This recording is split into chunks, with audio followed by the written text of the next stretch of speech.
안녕하세요. 용의자와의 수사반장 권미란입니다. 오늘은 먼저 저희가 분석했던 지난 내용에 대해서 수정과 사과의 말씀을 전해드리면서 시작하겠습니다. 얼마 전에 저희 용의자와이에서 HLB를 다뤘었는데요. 그때 나갔었던 증거가 잘못된 증거였기 때문에 이것을 고치고 수정하겠습니다.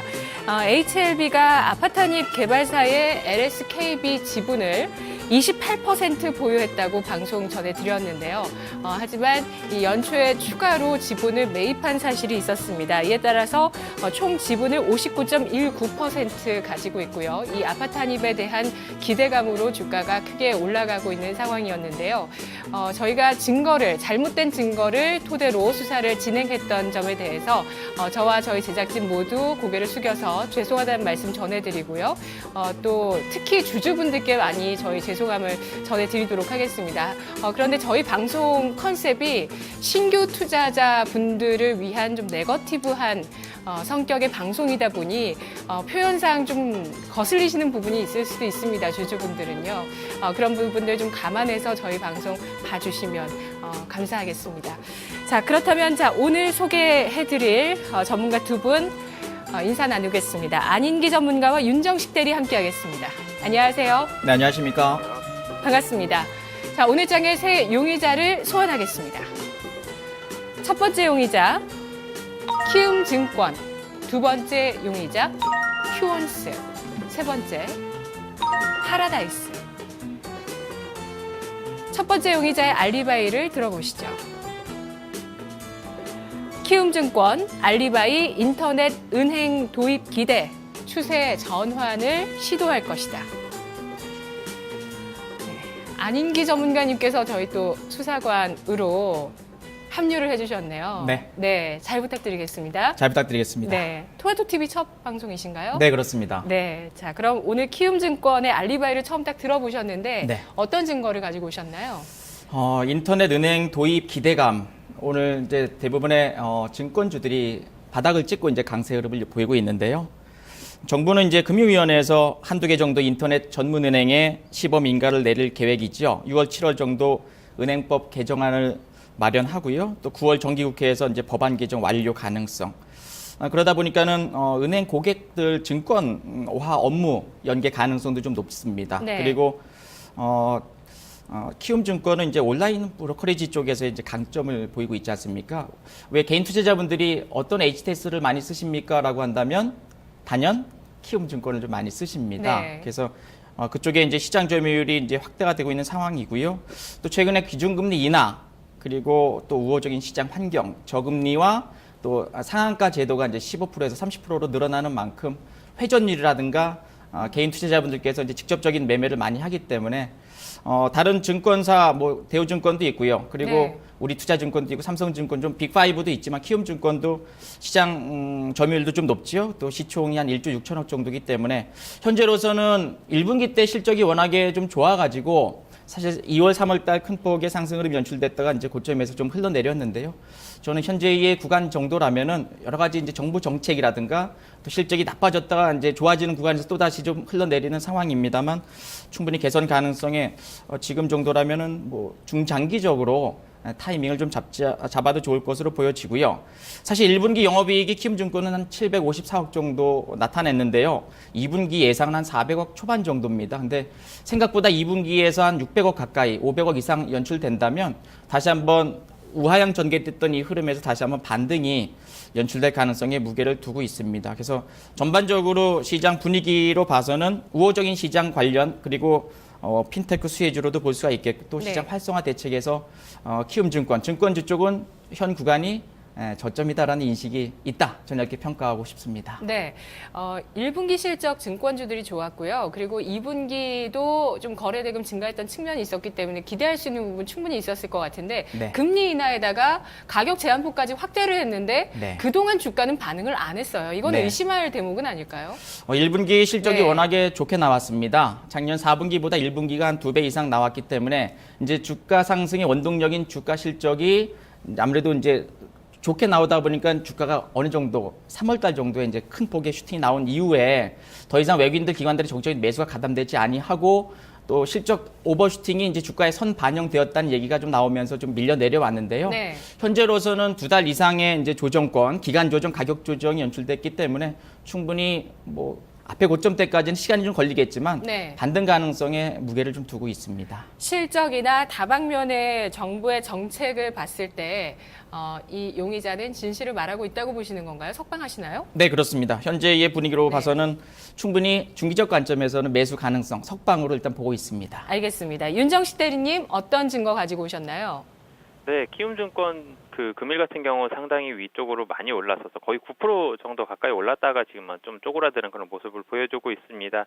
키움증권 뭐 대표적인 개인 고객 위주의 그런 증권사인데요. 우선적으로 금일 뭐 증권주들 대부분 좀 강한 모습 보여주고 있는데 이유가 인터넷 은행이었습니다. 인터넷 은행이 그럼 얼마나 파급력이 있겠냐라는 부분들을 물어본다면 키움증권 같은 경우는 대체적으로 은행 연계해서 고객들을 잡게 되는 그런 부분들이 있는데 분명히 수혜가 될 수는 있습니다. 하지만 인터넷 은행의 규모 자체는 상당히 작을 것으로 보여지기 때문에 파급되는 그런 효과 자체는 좀 작을 것으로 보여집니다. 그리고 대체적으로 대부분의 증권사들이 1분기 대비해서 2분기에 대한 실적 기대감이 많이 낮아져 있는데 채권에 대한 부분들이 이익이 1분기보다는 좀 많이 떨어졌기 때문입니다. 키움증권은 그런 부분들에 대해서 본다면은 채권이나 상품 이익 쪽의 비중이 상당히 적기 때문에 금리 상승에 있어서는 다른 금융사들, 다른 증권사들보다 자유로운 부분들이 있습니다. 하지만 거래대금 증가는 미확인되고 있습니다. 지금 거래대금이 많이 올라가면 키움증권의 실적도 좋아질 가능성이 높은데요. 이 거래대금이 지수가 올라가면서 4월 24일까지는 사실 계속 올라갔었습니다. 근데 그 이후로 지수가 떨어지면서 도리어 거래대금 자체는 지속적으로 좀 떨어지고 있고 떨어진 상황에서 좀 유지가 되고 있는 그런 부분들이 있기 때문에 인터넷 은행 도입에 대한 기대감만으로는 키움증권에 대해서 뭐 추세 전환을 많이 본다. 그러니까 분명히 뭐 어느 정도 올라갈 것입니다. 지금 많이 떨어져 있는 상황이기 때문에 올라가긴 올라가지만 정고점 부근까지 올라가기는 쉽지 않은 상황이라고 판단이 되고요. 그리고 다른 여타 증권주들도 실적이 1분기 대비해서 큰 폭으로 좋아질 그런 이유가 사실 없습니다. 거래대금도 증가하지 않았고 채권 부분에 있어서 상품 부분에 있어서의 이익도 증가하지 않았기 때문에 다른 증권사들과 같은 분위기로 본다면은 단기적인 상승에만 그칠 가능성이 높아서 저는 위험으로 분류하도록 하겠습니다.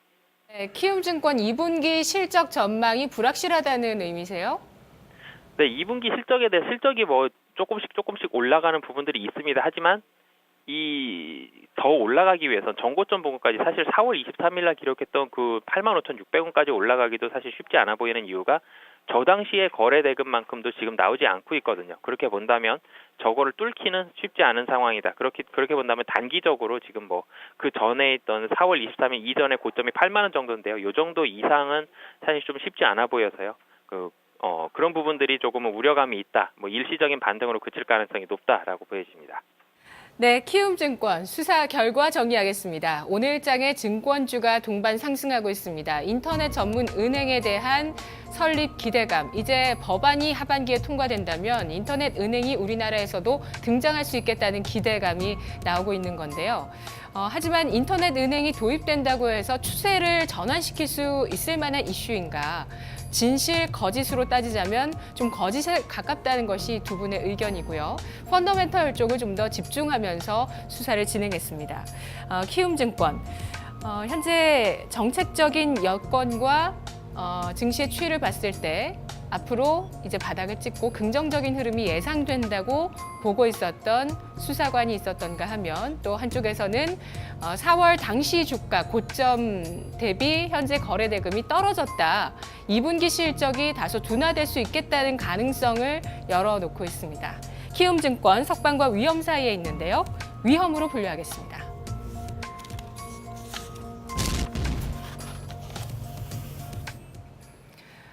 두 번째 용의자입니다. 휴온스, 그가 말하는 알리바입니다. 지속적인 실적 성장과 신약 임상 종료 상승세 지속된다. 증거 내주시죠.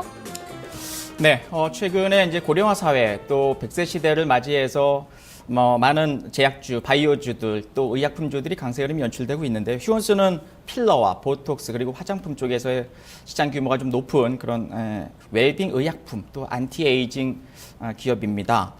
최근에 이제 지방간 치료제 HL정이라고 있는데요. 임상 2상이 종료가 됐습니다. 그래서 2017년도 출시를 출시를 목표로 계속 진행하고 있는데, 임상 1상은 이제 약물의 흡수 분포, 대사, 배설 등 관찰하는 것이고, 2상은 이제 안정성 검토지요. 또 3상은 이제 시판 가능성 여부인데요.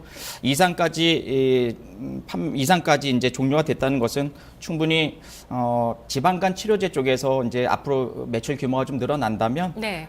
휴원스의 어떤 새로운 또 성장 동력이 되지 않을까 생각을 하고요. 그다음에 이제 16일부터 비타민 D 주사제 메리트D죠. 메리트D가 이제 판매가 실시가 됐는데, 네. 비타민 A도 중요하고 B, C 다 중요합니다만 D도 굉장히 좀 중요합니다. 많이 요즘 사람들, 현대인들이 부족하다고 하는데 네. 실제로 맞을까요? 그걸 주사제로? 그러게요. 비타민 D가 좀 부족하면은 우울한 마음도 좀 있고, 네네. 또 기분도 좀 다운되기 때문에 햇볕을 많이 보는 게 좀 중요하다라고 이제 여러 가지 뉴스가 좀 나오고 있는데요.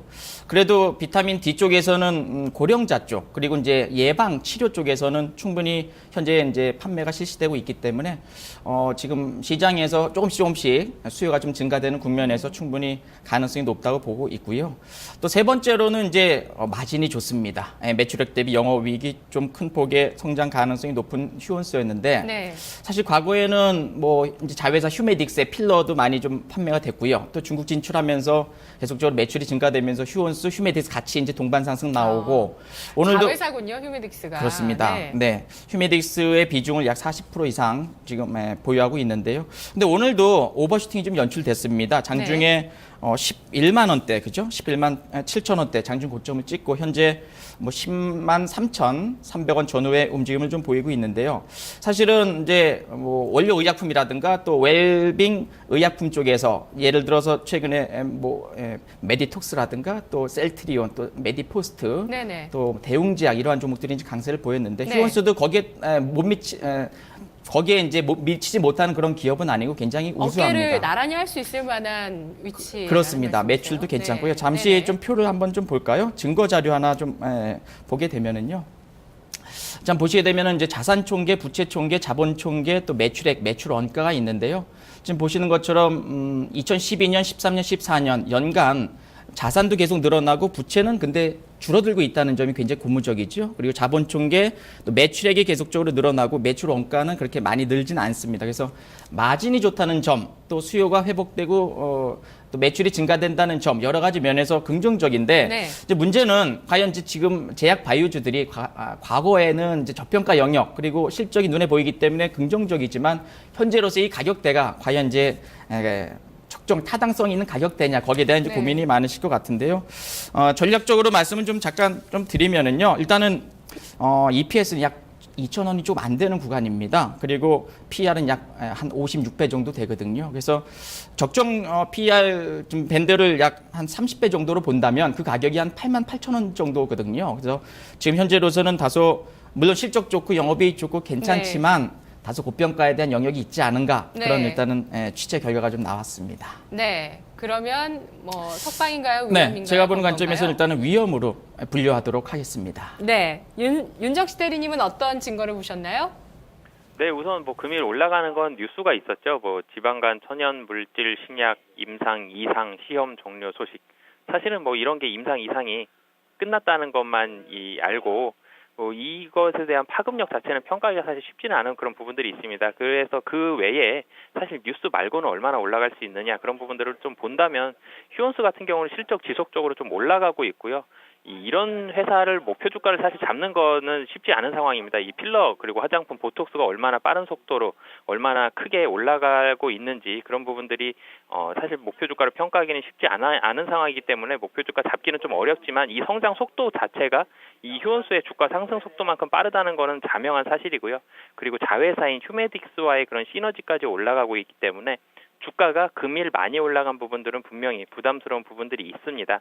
하지만 위쪽으로 올라가서 뭐 좀 더 조금은 조정을 받을 수는 있겠지만, 이 회사의 자체 그 사업에 대한 상승 속도를 본다면, 매출 속도와 영업이익 증가 속도를 본다면 지금 자리는 부담스러운 자리보다는 뭐 지속적으로 좀 나눠서 담고 갈 수 있는 그런 자리라고 좀 판단이 돼서, 그리고 시장이 좀 많이 달라지고 있습니다. 이렇게 상승이 실적에 대한 상승이 크게 일어나는 이런 종목들은 주가는 지속적으로 올라가고 있기 때문에 저는 휴원스 뭐 그런 달라진 시장의 분위기까지 감안을 해서 석방의 의견 드리도록 하겠습니다. 휴원스의 화장품 브랜드는 잘 팔리고 있나요?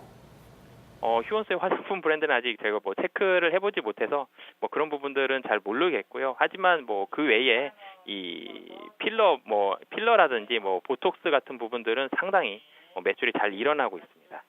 알겠습니다. 휴원스 수사 결과 정리하겠습니다. 휴메딕스를 자회사로 보유하고 있는 업체 휴원스, 웰빙, 어떤 뷰티와 건강과 관련돼 있는 그 카테고리에 들어가는 제약회사입니다.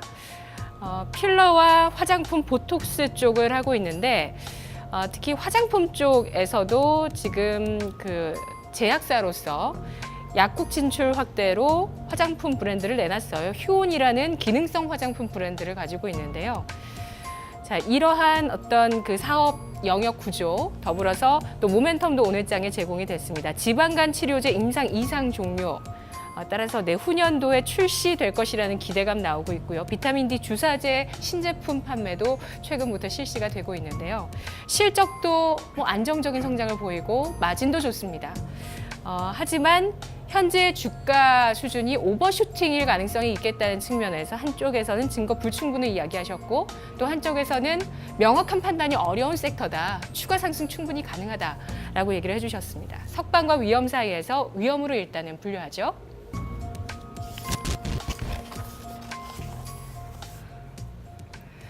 세 번째 용의자 파라다이스입니다. 그가 말하는 알리바이 들어보시죠.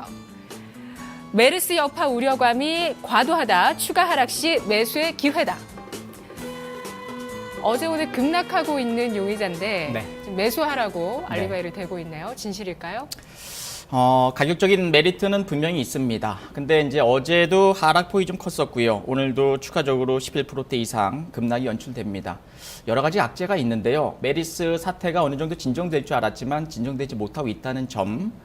최근에 이제 그 공항 관계자들, 제 이제 지인도 공항에서 좀 일을 하고 있는데, 예전에는 중국 쪽에서 좀 매출이 좀 중국인들이 좀 많이 들어오면서 매출이 좀 늘어나는 그런 여러 가지가 있었는데 지금은 전혀 중국인들이 보여지지 않는다는 얘기인데요. 네네. 악재가 노출되고 있다는 점이죠. 메르스에 대한 부담도 있고요. 또 오늘 뭐 여러 가지 뉴스가 좀 나왔습니다. 국내 카지노 업체들의 중국 공안에 체포됐다는 얘기인데요. 직원이 6명, 그죠? 네, GKL 직원 8명, 파라다이스 직원 6명 이렇게 중국에서 이제 조사를 좀 받고 있다는 얘기.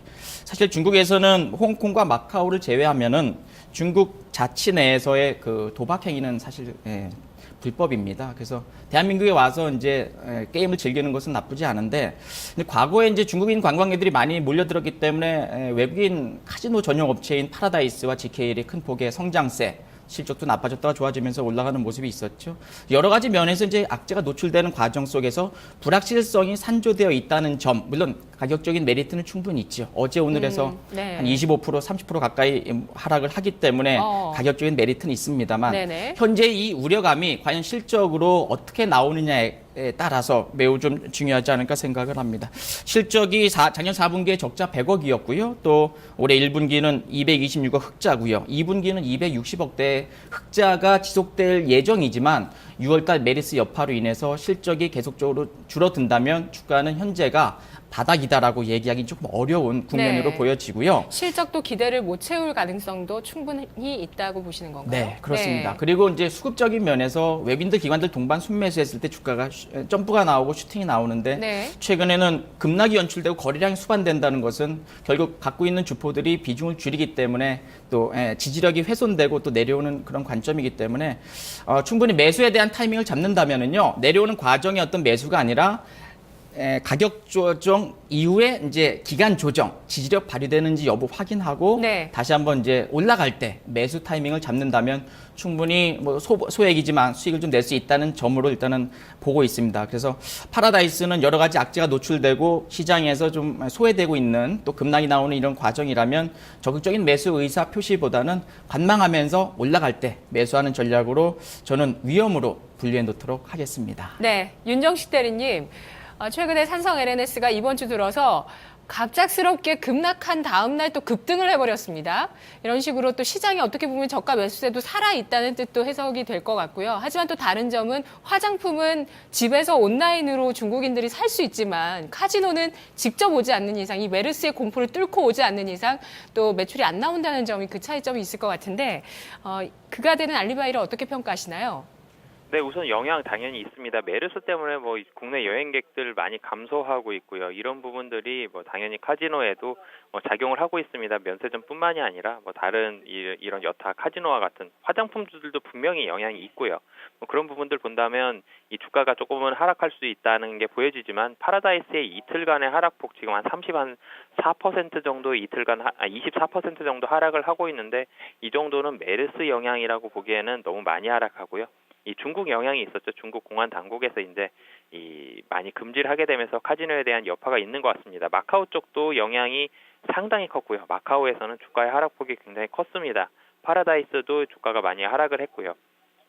물론 뭐 기대감은 있습니다. 워커힐 영업장 확장 오픈하게 되고 2017년도 영종도에 대해서 그쪽에서 추가적으로 오픈을 하게 된다면 지금 뭐 이 카지노에 대해서 뭐 100% 테이블이 대부분 다 돌아가고 있기 때문에 여기서 100% 이상 성장이 예상이 되고 있습니다. 하지만 최근에 제가 뭐 그림 하나 보여드린다면 월별 중국인 VIP 드랍액수와 고객수 추이에 대한 그림입니다.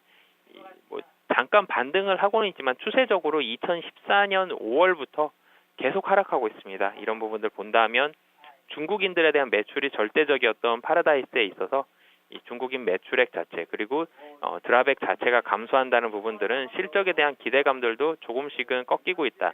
그리고 실적 발표가 나오면 주가의 하락폭보다는 덜 작용할 것으로 보여집니다. 하지만 기술적인 반등, 좀 일시적인 반등에 그칠 가능성이 훨씬 높고요.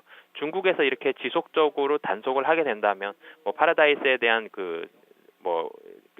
파라다이스에 대한 그런 성장 속도는 당연히 둔화가 되고 우려감들은 지속적으로 상존할 수가 있기 때문에 파라다이스는 체포하도록 하겠습니다. 파라다이스 수사 결과 정리하겠습니다. 메르스 여파 우려감이 과도하다는 알리바이를 제시했는데요.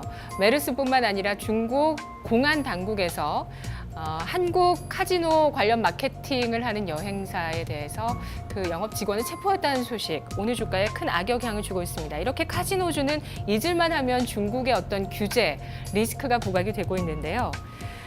단기간에 고점에서 20% 하락했다는 측면, 이것만 보고 매수하기에는 여전히 2분기 실적과 앞으로의 추이에 있어서 불확실성이 크다는 관점입니다. 당장 접근하기보다는 바닥을 잡은 모습을 확인하고 대응하자는 이야기 나와줬고요. 또 한쪽에서는 아예 안 보는 편이 좋겠다라는 의견까지 파라다이스 위험과 체포 사이에 있는데요. 검거하겠습니다.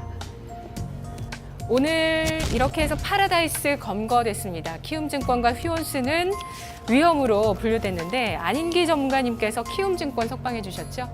네, 중기적 관점입니다. 지금 단기적으로 V자 급등 나오기에는 좀 이슈가 좀 부족하고요. 또 글로벌 시장에서 대한민국 시장이 조금 약간 소외되고 있는 그런 상황이기 때문에 외국인들 적극적인 매수가 가담이 된다면 좋을 텐데 현재로서는 바닥은 찍었다고 보여집니다. 그래서 키움증권 정도 현재 구간 정도라면은 충분히 매수 타이밍 잡아도 무리는 없다라고 보고 있습니다. 그래서 매수 밴드는 72,000원 선 정도고요. 현재가 정도로 볼 수가 있겠죠. 그리고 목표 밴드는 앞에 고점 정도인 85,000원 정도 가능하다고 보고 있고요. 또 손절 라인은 65,000원 정도 제시해드리면서 N자형 패턴의 중장기적인 우상향 기대해 만한 위치다라고 보고 있습니다. 알겠습니다. 윤정식 대리님은 휴온스를 석방해 주셨네요. 전략 있으신가요? 네, 휴원수 금일 장중 최고가 부근이라면은 좀 단기적으로는 좀 부담이 있는 자리였겠지만 지금 좀 많이 밀렸습니다. 지금 3일 연속 양봉을 좀 길게 내면서 올랐기 때문에 조금 조정 반응 받을 가능성이 높다고 판단을 하고 있고요. 그렇기 때문에 지금 자리에서 조금 밀린 10만 원 정도에서 매수하시면 좋을 것 같고요. 목표가는 13만 원, 손절가는 8만 원 말씀드리도록 하겠습니다. 네, 알겠습니다. 다음 주 이 시간 다른 용의자와 함께 다시 돌아오겠습니다.